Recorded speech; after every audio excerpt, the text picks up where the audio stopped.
Première question, comment vous avez formé l'équipe de tournage? Trouver des bons cadreurs, c'est une chose, mais trouver des bons cadreurs à ce genre d'altitude? Ce qui s'est passé, c'est qu'au tout début de l'aventure, il y a Inox qui s'appelle Nico Mathieu et qui nous présente Mathis, en fait. Ouais. Et Mathis, en fait, il faut savoir qu'il est guide de haute montagne, mais aussi il fait de la photo. Il a tout un réseau de filmmakers et de cadreurs en haute montagne.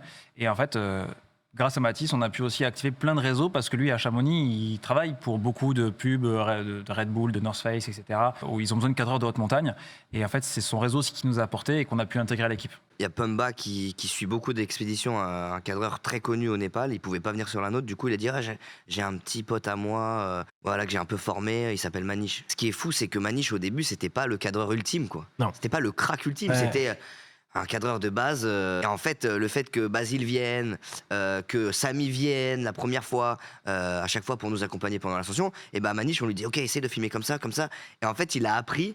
Et en fait, quand tu regardes entre le début et la fin, Manish, il a fait x100 en niveau. Il a été fort, il a été vraiment très très fort. Question suivante, avec quelle caméra vous avez filmé?